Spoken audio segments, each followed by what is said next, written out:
الشيطان الرجيم بسم الله الرحمن الرحيم قل هو الله أحد الله الصمد لم يلد ولم يولد ولم يكن له كفوا أحد صدق اللہ العظیم۔ میرے دوستوں، بزرگوں، عزیزوں، اس ماہ مبارک کی بڑی عظمت ہے، اللہ تعالیٰ کا کلام ہے جس سے بڑھ کے کوئی کلام نہیں ہو سکتا۔ اس بنا پر اس کلام کی عزت وقار دل میں کم ہو تو بڑھانا چاہیے۔ خدا کا کلام ھذا کلام ربی، بزرگ سے صحابی تھے، قرآن جب پڑھتے تھے یہ بابا ھذا کلام ربی، یہ میرے رب کا کلام ہے، مطلب کہ عام مخلوق کا کلام نہیں ہے۔ توجہ سے سنو، توجہ سے پڑھو، غور و فکر کرو، عام کتاب نہیں۔ ادھر پر حضرت شاہ رسول اللہ صاحب کا بہت رجحان کلام اللہ کو بیان کرنے کا رہتا تھا، ادھر متوجہ کرتے ہی رہتے تھے۔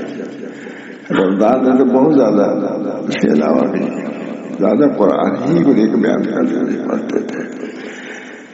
وہ اللہ تعالیٰ کا شکر ہے، اس کا نتیجہ بھی ظاہر ہوا، بہت سے حافظ قرآن بھی ہوئے، قاری بھی ہوئے، جیسے توجہ ہوئی ہوگی۔ عام طور سے علماء کے سامنے دیوبند کے علماء تلاوت کلام اللہ پر ہوتے تھے بہت زیادہ۔ اللہ تعالیٰ ہم سب لوگوں کو بھی اس کی طرف توجہ مبذول ہو اور قرآن پڑھا کے فیوز برکات سے ہم لوگ مالا مانا۔ رمضان شریف کا مہینہ خود بابر کا مہینہ ہے، پھر اس میں قرآن کریم کی تلاوت، پھر اس کے بعد نور نور، تو اس وجہ سے خیال رکھا کے تھوڑا سا قرآن کے متعلق ذکر کیا جائے تاکہ اس کی طرف توجہ ہو۔ اللہ تعالیٰ ہم سب کو اس کی طرف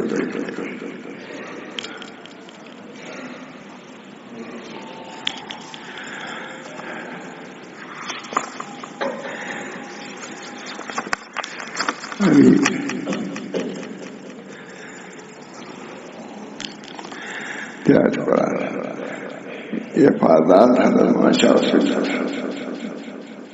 تو چونکہ ان کا بیان بھی قرآن ہی پر ہوتا تھا رمضان میں زیادہ، تو انہیں کو جمع کیا، پورے مہینے کی جو تقریر ہے اس کو ہم نے جمع کیا، لکھا بہت، پھر اس کا خلاصہ کیا، اختصار کیا، وہی پیش کیا، وہی بہت پسند کیا۔ کتنے لوگ اس سے اہل اللہ ہو جائیں گے، ارے نسبت ہو جائیں گے، بہت اس کی اہمیت، بہت اس کی اہمیت۔ ٹھیک ہے، کل پرسوں بیان ہوتا رہے گا، اس میں تھوڑا سا سنا دیتا ہوں۔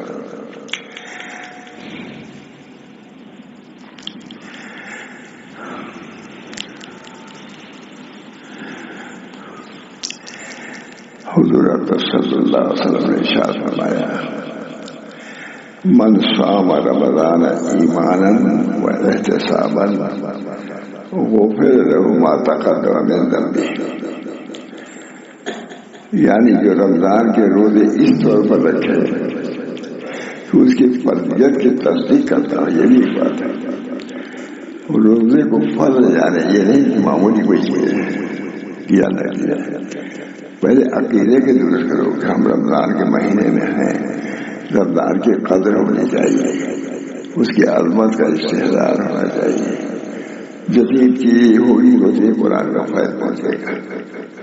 بہت فرماتے ہیں رمضان میں تو قرآن ہی کو ذکر ہی کرتے تھے، ایوب بھی حضرت کا معمول تھا، زیادہ قرآن ہی کو بیان فرماتے رہتے تھے، بیان قرآن لے آؤ، وہ لے آؤ، بس یہی بیان کرتے تھے۔ فرماتے ہیں حضور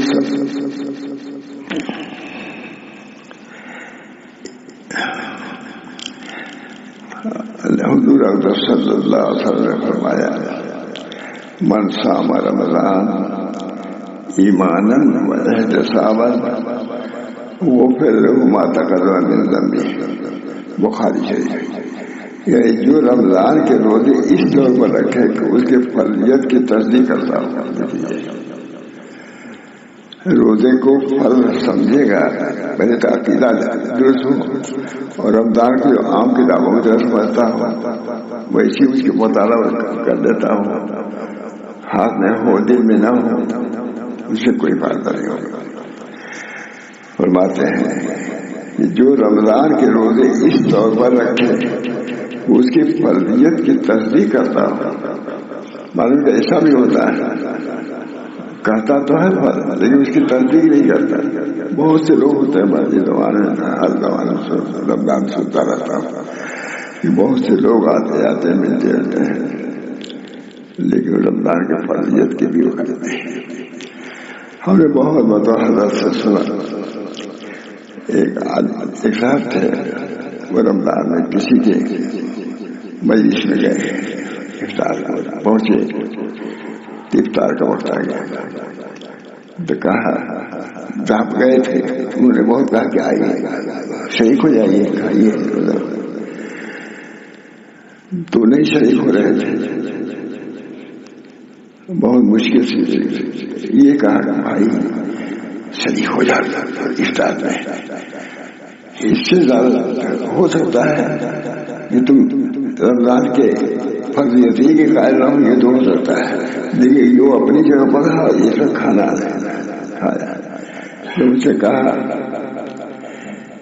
کیا بات ہے؟ کہا مجھے رمضان کے فرضیت ہی نہیں ہوا ہے، رمضان کے روزوں کی فرضیت نہیں ہوا۔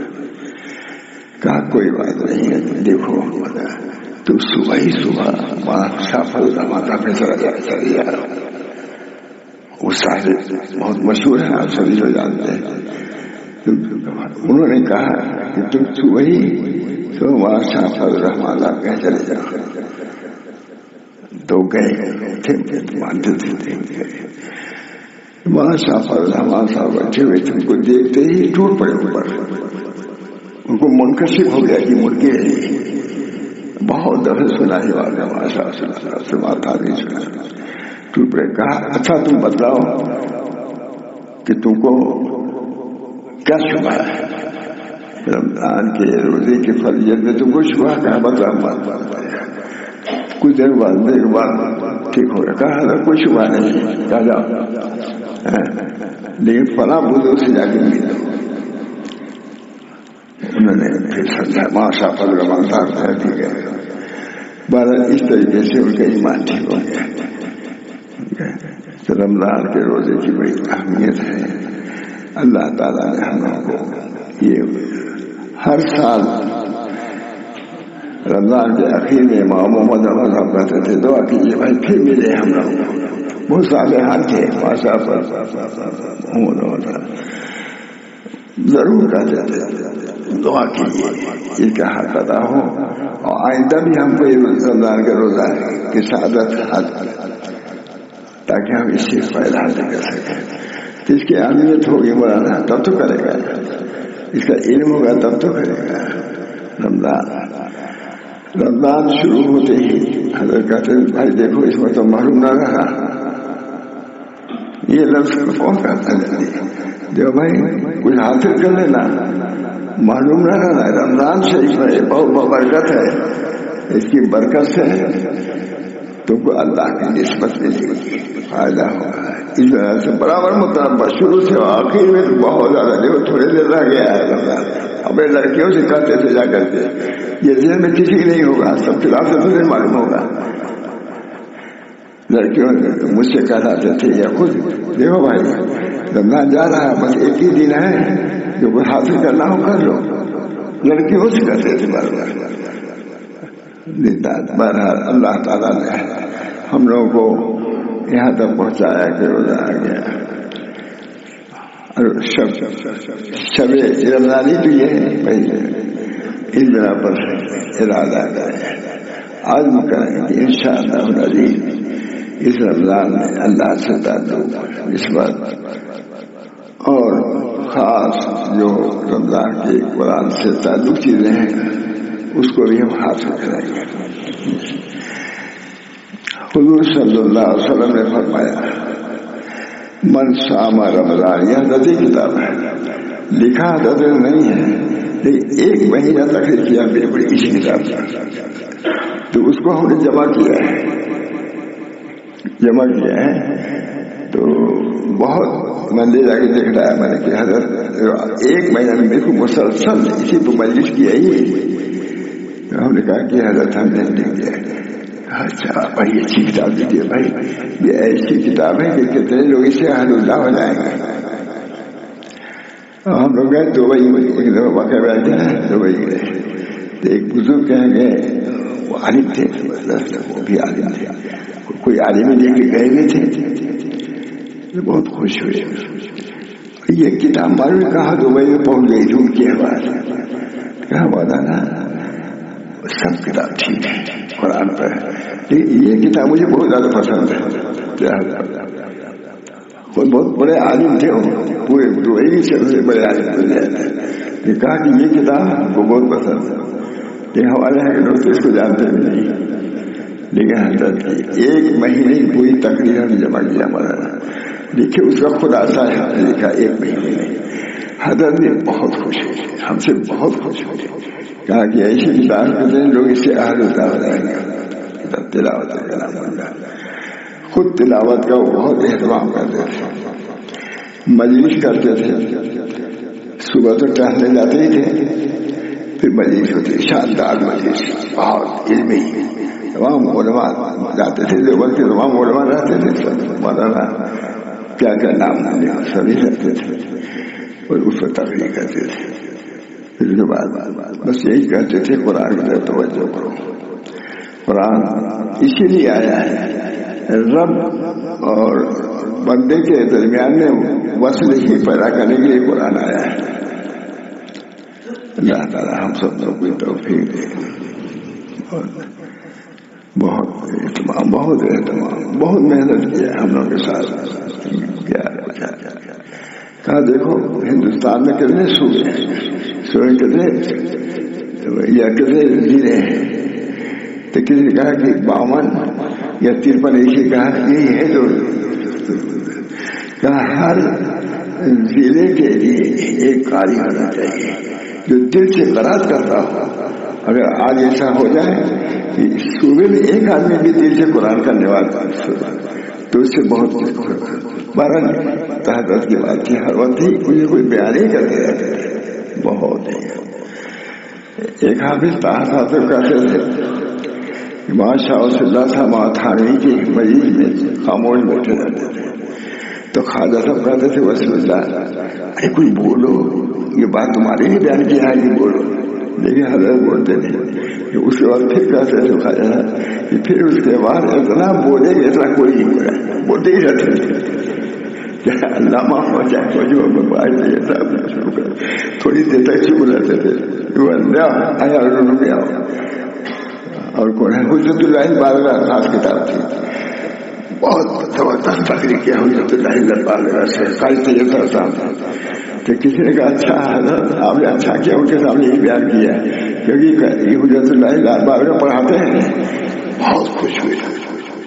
اب کوئی مطالعہ دے کے تھوڑے باتیں تھے، بس آیا جو ہے سنا شروع کر دیا بلا جھجک، علامہ صاحب نے بیان کیا، لیکن بہت ادب کے ساتھ انہوں نے پورے استادی مرتبے کو باقی رکھتے ہوئے تعلق رکھا، اور انہوں نے پورے شاگردی کا تذکرہ کیا۔ شاگرد میں نے کہا یہ ہے استاد نے پوری رعایت کی، ہمارا شاگرد کہتے تھے، اس پر نام ہے ہم کو، اور وہ تو کہتے تھے۔ اللہ تعالیٰ ہم سب لوگوں کو اپنے بزرگوں کی تعلیمات پر چلنے کی توفیق دے۔ تلاوت بھی ایک تو فرض ہے، جز ہے، اور بھی تو چیزیں ہیں، سے اپنی اصلاح کی فکر اور قدر اوقات کی بہت بڑی چیز ہے۔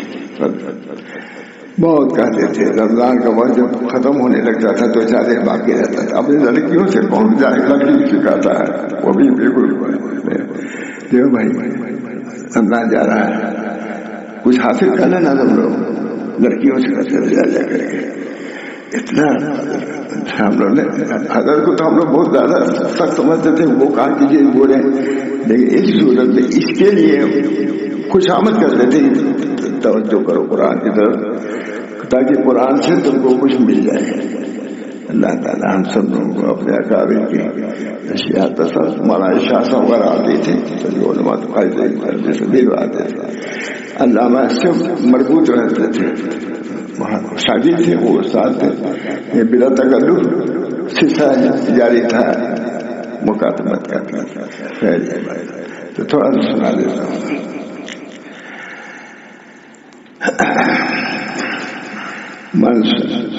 حضور اقدس صلی اللہ علیہ وسلم نے ارشاد فرمایا کہ من صام رمضان ایمانا و احتسابا غفر له ما تقدم من ذنبه، بخاری شریف کی بات ہے۔ یعنی جو رمضان کے روزے اس طور پر رکھے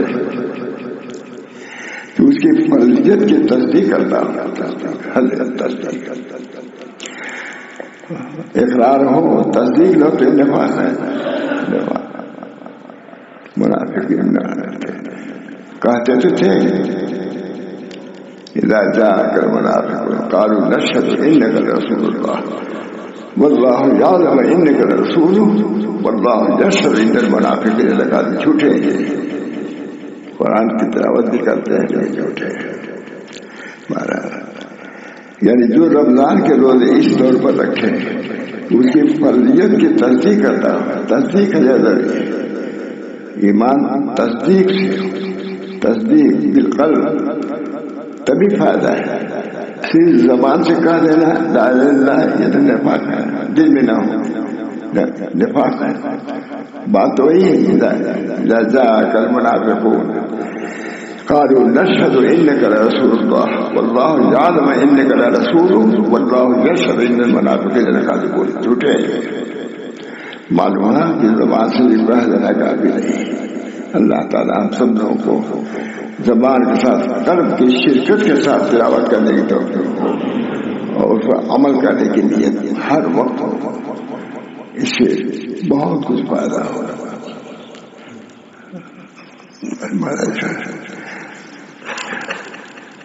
یعنی جو رمضان کے روزے اس طور پر رکھے اس کی فرضیت کی تصدیق کرتا ہو اور اس سے اجر و ثواب کا طالب ہو، ریا و سماع کی نیت نہ ہو، تو اللہ تعالیٰ اسے اس کے پہلے کے گناہ معاف فرما دیں گے۔ ہم سب اپنے گناہ کو معاف کے لیے تو آئے ہیں، تلاوت کے بارے میں آئے۔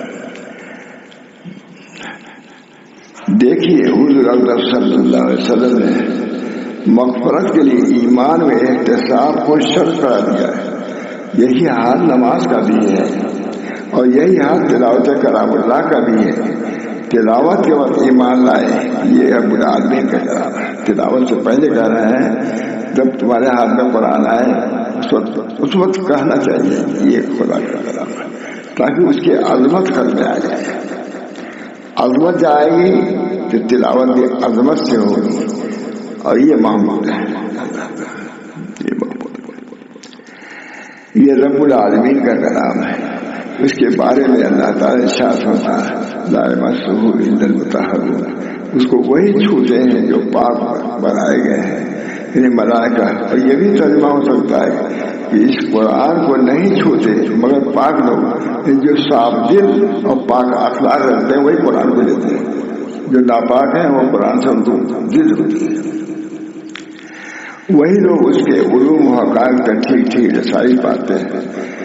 اور اسی کلام کی عظمت و وقار کی بیان میں یہ آیت ہے لو انزلنا هذا القرآن على جبل لرأيته خاشعا متصدعا من خشية الله، یعنی قرآن فی نفسی ہی ایسا مؤثر و قوی ہے، مگر انسان میں بوجہ غلبہ شہوت کی قابلیت فاسد ہو چکی ہے، جس کے سبب اب تاثر نہیں ہوتا، جس کی وجہ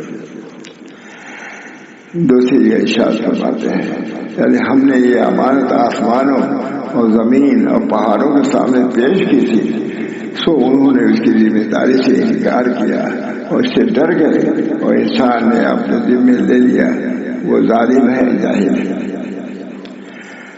حضرت آخر میں سناتے تھے، کہیں سے کوئی کتاب مل گئی تھی کہ پنڈت بڑا آدمی دوسرے وہ گیا، مولانا حضرت صاحب کے پیر بھائی ان کے ہیں، کہا کہ آپ لوگ کہتے ہیں کہ قرآن سے اثر ہوتا ہے ہمارے سامنے، تو فلاں نے پڑھا، کوئی ایسا نہیں ہوا، کہتے ہیں قرآن کہا نہیں، بہت زبردست کہ بہت سے لوگوں سے پڑھا، کوئی ایسا نہیں ہوتا۔ تو انہوں نے کہا کہ نہیں، ان کے پڑھنے کا ڈر ہے، جب میں پڑھتا ہوں، وہ ہندو تھا، بہت بڑا آدمی، انہوں نے پڑھنا شروع کیا، قاف اور قرآن مجید بجاجی ہو کا بس لڑک گیا۔ تو پڑھنے کا بھی ایک ڈھنگ ہوتا ہے، طریقہ ہوتا ہے۔ حضرت وغیرہ پڑھتے تھے، عجیب کیف سے پڑھتے تھے، اللہ تعالیٰ ہم سب کو ویسے ہی ضرور حق تلاوت ادا کرنا ہے، یہ بہت ضروری ہے۔ اللہ آپ کو ہم سب قرب اور رضا کا سب سے بڑا درجہ ہے۔ میرا خیال ہے کہ حضرت علامہ جب تشریف لائے تھے تو اسی کے لیے مضمون بیان کیا تھا ان کے سامنے، قرب اہل اللہ نے جتنا قرب اور اللہ تعالیٰ کی رضا تلاوت کلام اللہ سے حاصل کی، کسی دوسرے کے ذریعے سے نہیں کی، اسی سے ان کو ولایت و بزرگی ملی، اسی قرآن سے ان کو بزرگی اور صلاحیت۔ مگر وہ حضرات محض طرف لسان سے تلاوت نہیں کرتے تھے، زبان کی تلاوت سے طرف لسان سے تلاوت نہیں کرتے تھے، مگر دل کو بھی شریک کرتے تھے۔ اور اب کے لوگ اولاً تو تلاوت کلام اللہ کرتے نہیں، یہ بھی شکایت تھی، تلاوت کو بھی ہم کم کر رہے ہیں۔ عام طور سے تلاوت کا جو ایک معمول تھا لوگوں کا گھروں میں ان میں کمی آ رہی ہے، مگر وہ حضرات محض طرف لسان سے تلاوت نہیں کرتے تھے، بلکہ دل کو بھی شریک کرتے تھے۔ اور اب کے لوگ اولاً تو تلاوت کلام اللہ کرتے ہی نہیں، آپ کے لوگ تو اولاً تلاوت کلام اللہ کرتے ہی نہیں، اگر کرتے بھی ہیں تو محض سرسری و لسانی، جس کا اثر قلب تک بالکل نہیں پہنچتا۔ اور اعتقاد میں یہ فساد پیدا ہو گیا ہے کہ اس میں ولایت سمجھتے ہی نہیں، قرآن پاک کی تلاوت میں ولایت نہیں سمجھتے، کچھ ذکر وغیرہ کے بارے میں سمجھتے ہیں، لیکن قرآن پاک کی تلاوت سے کہ ولایت مل جائے گی یہ کو سمجھتے ہی ہوں عام طور سے۔ اس کی عظمت و احترام کا استحصال نہیں کرتے، پھر جب تلاوت کلام اللہ کے فضول و برکات نہیں ملتے تو یہ خیال کر لیتے ہیں کہ قرآن کی تلاوت سے تو ولایت و بزرگی مل ہی نہیں سکتی، یہ ضرورت نہیں تو اور کیا ہے۔ اللہ تعالیٰ نے قرآن پاک کو مخلوق پر اس لیے نازل ہی فرمایا ہے کہ اس سے تعلق و قرب حاصل کریں۔ اب اسی کے لوگ متفق نہ رہے، اب اسی کے لوگ تو کس قدر موجود سب سے ناراضی ہے۔ جب اللہ تعالیٰ ناراض ہے، اللہ تعالیٰ کا کلام ناراض ہے، تو پھر لاکھ چاہو کہ دوسرے ذرائع سے ولایت حاصل کرنا نہیں ہو سکتے۔ سنیے اہل اللہ میں سے جس نے جس قدر کلام اللہ کی طرف توجہ کی اور اس سے ذوق مناسبت پیدا کی اور اس کی عظمت اور توقیر کا لحاظ کیا، اسی درجے کا احترام اور توقیر اللہ تعالیٰ نے ان کی زمین پر نازل فرمائی اور اسی اعتبار سے مخلوق نے ان کی تعظیم و توقیر کی۔ میں یہ نہیں کہتا کہ مسلمان تلاوت نہیں کرتے، تلاوت تو کم و بیش ہو رہی ہے۔ میں دیکھتا ہوں کہ نماز پڑھنے کے بعد چھوٹے سے بچے بڑے تلاوت کرتے ہیں، چھوٹے بڑے تلاوت کرتے ہیں، بیٹھ جاتے ہیں۔ لوگ اپنے بچوں کو قرآن پڑھانے کے لیے مکاتب کا اہتمام کراتے ہیں، اس کے اخراجات برداشت کرتے ہیں، تو بڑا کیسے کہا جا سکتا ہے کہ تلاوت کلام اللہ کو چھوڑ دیا ہے؟ تاہم یہ ضرور کہتا ہوں کہ ہو سکتا ہے کہ تلاوت کا سلسلہ جاری ہو اور قلب اس کی عظمت سے دور اور اس کے احترام سے خالی ہو۔ بزرگوں نے تشریح کی ہے، ہو سکتا ہے علم ہو عمل نہ ہو، عمل ہو اخلاص نہ ہو، اہل اللہ کے صحبت نصیب ہو اور اس کا احترام قلب میں نہ ہو، یہ پہلے کی لگی ہے۔ اللہ تعالیٰ بات صاف صاف ہے، اللہ تعالیٰ ان باتوں کو ہمارے ذہن میں بٹھائے اور دل آمادہ ہو اسی طریقے پر اپنی زندگی ہم گزاریں گے، اللہ اور رسول کے فرمان کی نافرمانی سے بچیں گے، اطاعت کریں گے۔ آج سے ہی اکتفا کرتا ہوں۔ کتاب سلطان پورے مہینے کی کتاب لکھا، پھر اس کے بعد میں نے شروع کیا اس کو، تو ایک مہینے کی تقریر ہے ماشاء اللہ سننا تھا، بہت محنت سے لکھا۔ جب میں نے دیا کہ حضرت میں نے یہ لکھا ہے آپ کی کتاب کو پڑھا تھا، کہا ایسی کتاب لکھیں گے کہ بہت سے لوگ اولیاء اللہ ہو جائیں گے اس کتاب میں۔ چنانچہ میں دبئی میں گیا تھا، ایک عالم بہت بڑے تھے وہاں کے گئے، وہ بھی کچھ اسی قسم کے پرانے تھے تلاوت وغیرہ۔ دیکھو بھائی تلاوت کلام اللہ پر بہت سی کتابیں ہیں، سب کو پڑھا میں نے، لیکن تمہارے شیخ نے جو لکھا ہے وہ سب سے زیادہ اچھی مجھے معلوم کتاب تھی ان کے پاس دبئی میں، تو مجھے بھی قدر ہو گئی اس کی زیادہ۔ اللہ تعالیٰ ہم سب لوگوں کو اللہ سے بھی تعلق اور اس کے کلام سے تعلق، ان کے اولیاء سے تعلق، بزرگوں سے تعلق راسخ ہمارے گھر فرمائے۔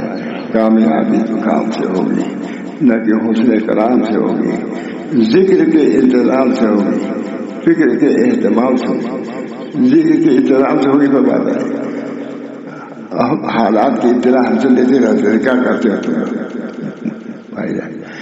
تو رمضان کا مہینہ تھا، تو ہم نے بتلا کہ یہ تلاوت کرتے ہیں، یہ ہے آج ذکر کہاں حضرت یہ شکر کر رہے ہیں، دونوں کے لیے معاشرے کی تلاوت کرو اور ذکر اللہ جو کرتے تھے اس کو جاری کرو، اس کی کیفیت اور ہے، اس کی کیفیت اور ہے، دونوں کی ضرورت ہے۔